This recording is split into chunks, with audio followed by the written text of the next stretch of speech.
Best expensive liner and cheap liner ஒன்று பார்த்துருவோமா?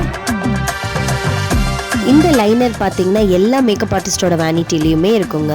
இதோட texture ரொம்ப க்ரீமியாக, நல்ல டீப் பிளாக்காக, ஸ்மஜ் ப்ரூஃபும் கூட. இந்த ப்ரஷ் பார்த்தீங்கன்னா ஆங்குலர் லைனர் ப்ரஷ்ன்னு சொல்லுவாங்க. ஸோ இதை யூஸ் பண்ணி வரையும் போது இந்த விங்ஸ் எல்லாம் ரொம்ப பர்ஃபெக்டாக வரும். அஃப்கோர்ஸ் இதோட ஃபினிஷிங் எனக்கு ரொம்ப பிடிச்சிருந்தது. இந்த ஐஸுக்கு நான் யூஸ் பண்ண போகிற அஃபோர்டபுள் லைனர் என்னன்னு பார்த்தீங்கன்னா my all time favourite Lakme liner தான். இது ரொம்ப பிகினர் ஃப்ரெண்ட்லி லைனர்னே சொல்லுவேன். ஏன்னா எவ்வளோ தப்பாக வரைஞ்சாலுமே அழிச்சு நம்ம நீட்டாக வரைஞ்சிக்கலாம். கண்டிப்பாக தப்பாக தான் வரைவோம். அதனால இது ரொம்ப யூஸ்ஃபுல்லாக இருக்கும் பிகினர்ஸ்க்குலாம். ரெண்டுத்தோட ஃபினிஷிங்குமே ஒரே மாதிரி தான் இருக்கும், ஒரு வித்தியாசமுமே இல்லை. இந்த வீடியோவில் நான் யூஸ் பண்ணியிருக்கிறேன் அந்த எக்ஸ்பென்சிவ் லைனர் என்னன்னு தெரிஞ்சுக்கணுன்னா கண்டிப்பாக கமெண்ட் பண்ணுங்கள். வீடியோ பிடிச்சிருந்தா லைக் பண்ணுங்கள். பாய்.